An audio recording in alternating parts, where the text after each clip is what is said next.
स्वागत है आपका एस एड्यूनेस पर। और आज हम पढ़ने जा रहे हैं एनएस का 10th क्लास का 9th चैप्टर। और इसका पार्ट है आज सेकंड। फर्स्ट पार्ट हमारा हो चुका है पहले ही। उसमें हमने जाना था कि भाई अक्षांश और देशांतर के बारे में, अक्षांश और देशांतर क्या है और इनके बीच का अंतर, ठीक है। और उसके साथ ही जाना था भारत की भौगोलिक जो स्थिति है उसके बारे में, अक्षांश और देशांतर पर क्या विस्तार है भारत का, ठीक है। अब आज हमें पढ़ना है सेकंड पार्ट में भारत का स्थानीय महत्व। अब ये स्थानीय महत्व क्या होता है भाई? स्थानीय महत्व ऐसे समझो जैसे आपका एक मकान है, ठीक है। एक आपका मकान है ये रहा, जो एक छोटी सी पतली सी गली में है, ठीक है। वहीं एक आपके दोस्त का मकान है जो एक मेन रोड पर आता है, ठीक है। वहीं आपके दूसरे दोस्त का मकान है एक, वो आता है मेन हाईवे पे बिल्कुल, ठीक है। 4 लेन हाईवे है ये। अब आप बड़ी आसानी से बता दो कि इसमें से सबसे ज़्यादा कीमत किसकी होनी है? जाहिर सी बात है हाईवे वाले मकान की होनी है। क्यों? क्योंकि इसकी कीमत बढ़ जाएगी सुविधाओं को देखते हुए, ठीक है। अब आप गली में रहते हो, ठीक है। आपका नाम रख देता हूँ जैसे रोहित, ठीक है। और इसका नाम है पंकज और इसका नाम है विशाल, ठीक है। अब आप रोहित हो, ठीक है।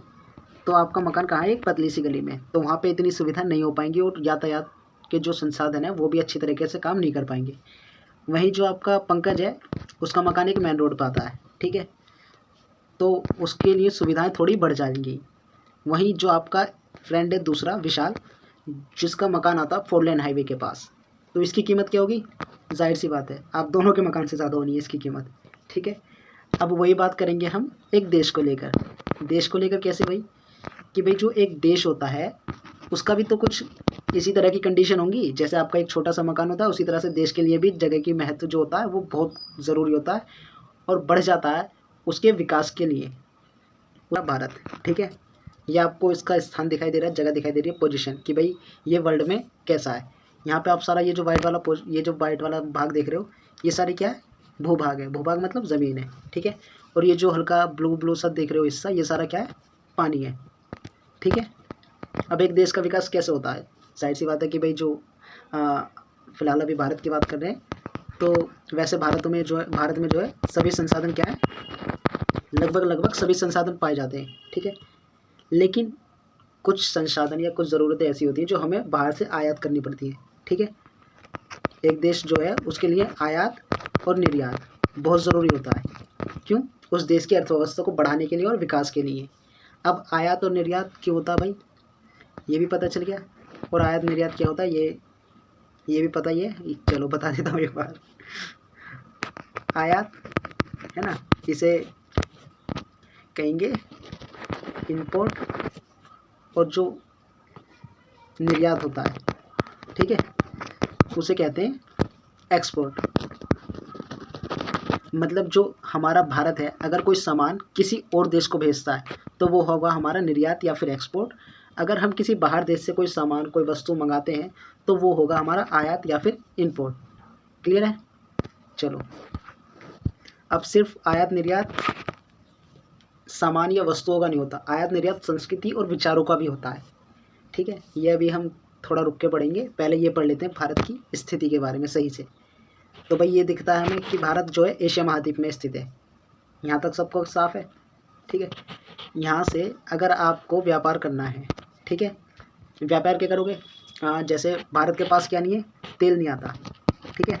तेल कहाँ से मंगाता है भारत? इंपोर्ट करता है इराक से, ईरान से, साउथ, इन सब से, ठीक है। यहाँ से आपको पता ही है कि भाई जो पाकिस्तान के हमारे साथ संबंध है वो किस तरह के हैं।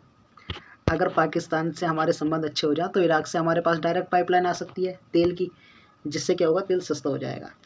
लेकिन चलो इराक से एक तरह से मान लो पाइपलाइन आ भी गई, लेकिन और देशों से भी तो व्यापार करना है हमने। मान लो ओशिनिया से करना है। ओशिनिया क्या है? ओशिनिया महाद्वीप है जिसमें ऑस्ट्रेलिया है, ठीक है।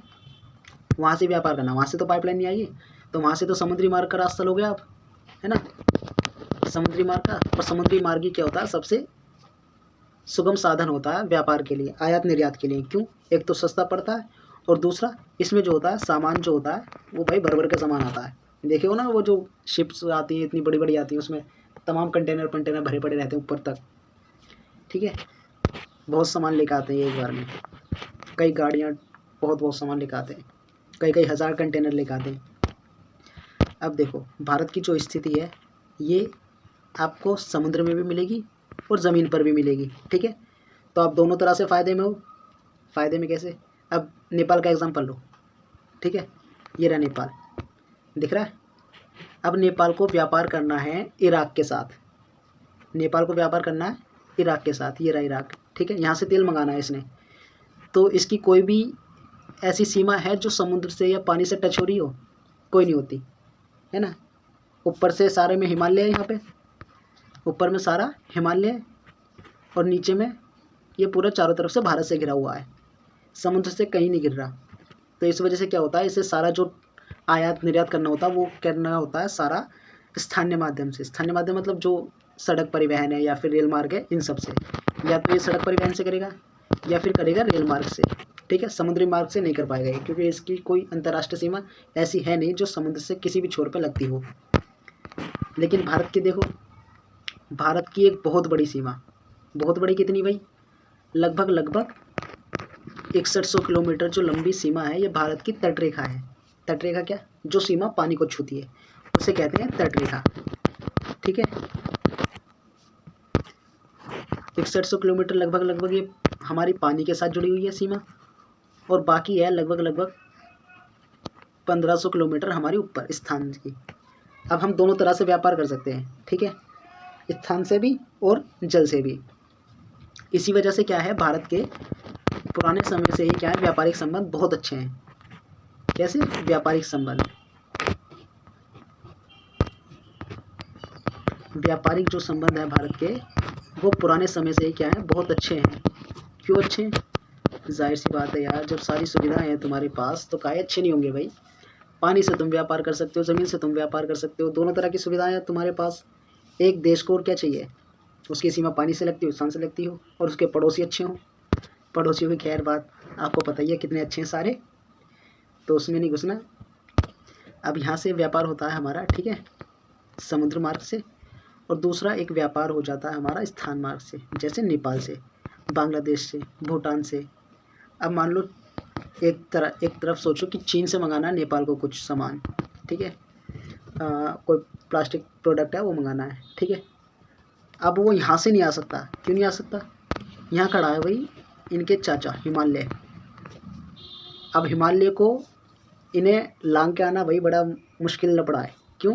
क्योंकि इसकी हाइट इतनी ज़्यादा हो जाती है कि वहाँ पे प्लेन उड़ने बहुत मुश्किल हो जाते हैं, और इतने सारे लोड के साथ जब सामान वगैरह मंगाओगे तो जाहिर सी बात है उड़ ही नहीं पाएंगे वो। तो इसी वजह से क्या होता है, इनका सामान भी क्या समुद्री मार्ग से आता है। अब बात करते हैं कुछ और तरीकों की। कुछ और तरीके कैसे भाई? कुछ और तरीके ऐसे, अभी हमने पढ़ा कि भाई यहाँ पे क्या है, सारा हिमालय है, ये सारा यहाँ पे क्या है, हिमालय, ठीक है, सारे में हिमालय है यहाँ।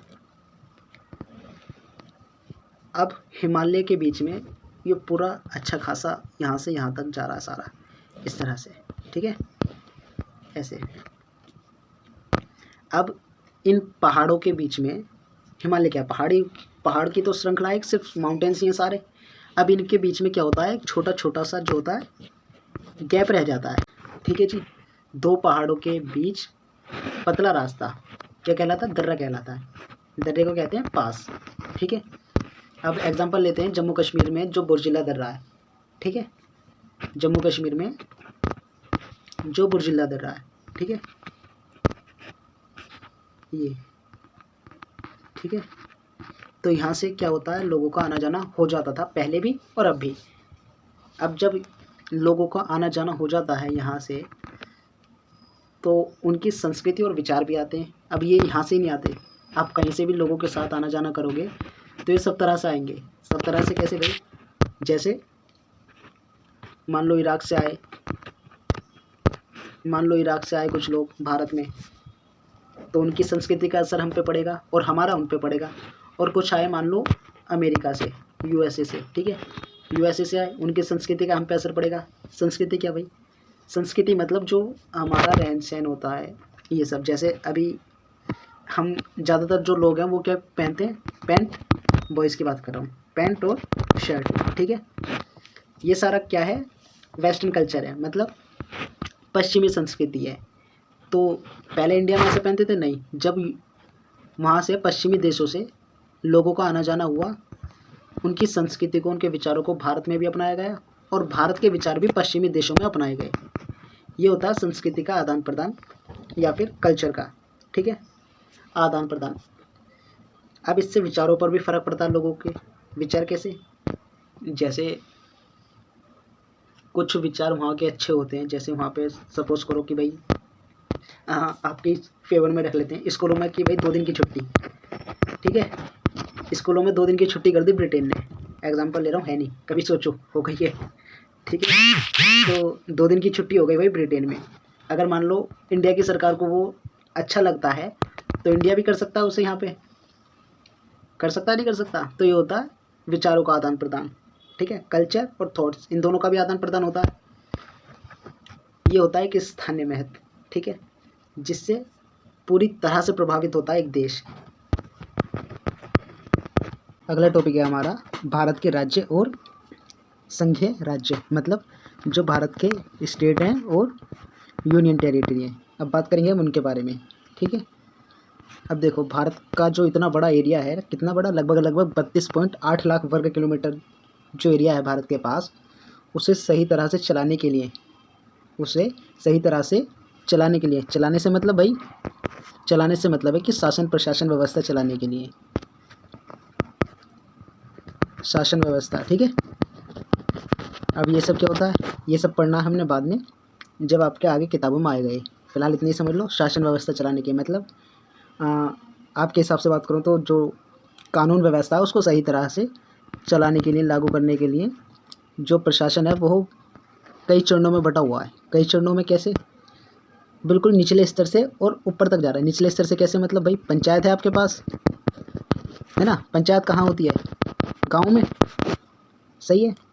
अब आप स्टेट में आ जाओ, स्टेट में आपके पास डिस्ट्रिक्ट में आ जाओ, तो डिस्ट्रिक्ट में आपके पास क्या होगा, एक मजिस्ट्रेट होता है ना, वो सब काम करते हैं। उसके बाद मुख्यमंत्री होते हैं, हर राज्य के अपने अलग अलग, और उन सब का जो सरकार होती है, उन सब के मुखिया को कहते हैं प्रधानमंत्री और राष्ट्रपति, ठीक है। अब भारत में आज के टाइम पे 28 राज्य हैं, ठीक है, कितने, 28 राज्य हैं, और आपके यहाँ पे दे रखा है 7, मतलब ये अब हो चुका है 8, ठीक है। हमारे पास फ़िलहाल कितने हैं, 8 संघ प्रदेश हैं। संघ प्रदेश मतलब केंद्र शासित राज्य जो है हमारे पास। अब ये केंद्र शासित राज्य क्या होते हैं जी, केंद्र शासित राज्य वो होते हैं जिसमें जो है एक तो सरकार, ठीक है, और वहाँ के जो मुख्यमंत्री होता है वो मिलके काम करते हैं। मतलब कुछ जगह ऐसी होती हैं जहाँ सारी व्यवस्था जो है मुख्यमंत्री के हाथ में नहीं होती है, वहाँ पे मुख्यमंत्री सिर्फ क्या होता है, नाम मात्र होता है, नाम मात्र, ठीक है। वहाँ पे सिर्फ छोटे मोटे काम होते हैं मुख्यमंत्री के हाथ में, जैसे नाली सड़क वगैरह, ये सब चीज़ें जो होती हैं ये सब मुख्यमंत्री के हाथ में होती हैं, और बाकी जो मेन काम होता है वो होता है सीधा सरकार के हाथ में, ठीक है। ऐसे एरिया को कहते हैं, ऐसे राज्यों को कहते हैं केंद्र शासित प्रदेश। अब ऐसे कितने हमारे पास, ये हैं जी हमारे पास आज के टाइम में 8, आपकी किताब में 7 लिखे हुए हैं लेकिन ये वर्तमान में 8 हो गए। 8वां कौन सा जी, 8वां पड़ा है हमारे पास जम्मू कश्मीर, ठीक है, जम्मू एंड कश्मीर। कब बना जी, ये बना है हमारा 2019 में, ठीक है। अब आपको ये मैप दिखाई दे रहा होगा आपकी किताब में नीचे उसी पैरा के, तो इसमें क्या दे रखा है जी, इसमें हमारा देश, ठीक है, और देश के बाद है जी हमारे राज्य। राज्य क्यों बनाए जी, सारा ही के साथ रहने देते पूरा देश। तभी पीछे बात करी थी ना कि हमने शासन व्यवस्था या फिर प्रशासन अच्छी तरह से लागू करने के लिए, जैसे सपोज करो कि भाई एक कंपनी है, ठीक है, क्या है, कंपनी, उसका जो ओनर होता है, वो एक होता है, लेकिन उसे चलाने के लिए कई सारे लोगों की ज़रूरत होती है। जैसे एक होता है उसमें मैनेजर होता है, ठीक है, मैनेजर के बाद नीचे और कई सारे पोस्ट होती हैं उस कंपनी में, लेबर वगैरह होती है, तो ये सारे मिलके चलाते हैं उस कंपनी को। एक छोटी सी कंपनी है, उसमें इतने सारे लोग मिलकर चलाते हैं उसे। अब यहाँ तो बात हमारे देश की हो रही है, और देश तो इतना बड़ा, उसमें तो तमाम कंपनी भरी पड़ी है ना। तो देश को भी सही ढंग से चलाने के लिए उसे क्या करा, राज्यों में बांट दिया। अब राज्य में बांटने के बाद क्या करा जी, जैसे अब ये मध्य प्रदेश है, राजस्थान है हमारे पास, है ना। अब ये जगह बांट दी। अब ये जगह बांटने के बाद अब उस राज्य का जो एक मेन लीडर है वो कौन है जी, वो है हमारे पास मुख्यमंत्री। ठीक है, मुख्यमंत्री है। अब देश को कौन लीड करता है, देश को करता है जी प्रधानमंत्री लीड। सही है, प्रधानमंत्री। और देश का मुखिया कौन होता है, देश का मुखिया होता है राष्ट्रपति। हालांकि राष्ट्रपति के पास सिर्फ नाम मात्र शक्तियाँ होती हैं, लेकिन जो मुखिया होता है देश का वो राष्ट्रपति होता है हमारा। ठीक है, अब सबको एक एक राज्य दे दिया कि भाई तुम संभालो, और उसमें जो है काम सही तरीके से करो। जैसे कंपनी में होता है ना, सबको अपना अपना अलग अलग डिपार्टमेंट दे देते हैं, ऐसे ही राज्य दे दिए। अब राज्यों में भी कई सारे डिपार्टमेंट होते हैं, उनके सबके अलग अलग अपने मंत्री होते हैं। अब हमारे पास ये देखते हैं कि हम 8 जो हमारे पास केंद्र शासित प्रदेश हैं, 8 जो यूनियन टेरिटरी है हमारे पास, वो कौन कौन सी है। तो सबसे पहले पड़ेगी हमारे पास, सबसे पहले हमारे पास दिल्ली। ठीक है, उसके बाद है हमारे पास जम्मू एंड कश्मीर, तीसरी है हमारे पास लद्दाख। ठीक है, चौथा है हमारे पास अंडमान एंड निकोबार द्वीप समूह। उसके बाद पांचवी है हमारे पास चंडीगढ़। ठीक है, छठी है हमारे पास दादरा नागर हवेली। ठीक है, दादरा नागर हवेली। ठीक है, उसके बाद आता है जी हमारे पास लक्षद्वीप। उसके बाद आता है पांडुचेरी। ये सब क्या है, ये सब है हमारे पास संघ राज्य या फिर केंद्र शासित प्रदेश। कितने हो गए ये, देखो, दिल्ली जम्मू कश्मीर 1, 2, लद्दाख 3, अंडमान निकोबार 4, चंडीगढ़ 5, दादरा नागर हवेली 6, लक्षद्वीप 7 और पांडुचेरी 8। सबसे नया कौन सा है, सबसे नया जी हमारे पास, सबसे नया हमारे पास जम्मू एंड कश्मीर। कब बना ये, तो ये बना जी हमारा 2019 को। कब बना, 2019 में। ठीक है, अब 8 के 8 केंद्र शासित प्रदेश हमें पता चल गए। अब बाकी बस से हमारे पास 28 राज्य है, वो आप किसी भी मैप में देख लेना, वरना फिर बहुत लंबा मामला हो जाएगा, ये बावले हो जाओगे आप पढ़ते ही पढ़ते इसे। 28 राज्य आपको वैसे भी याद ही होने, अगर ना भी याद हो तो एक दूसरी वीडियो उसमें आप जाके देख सकते हैं।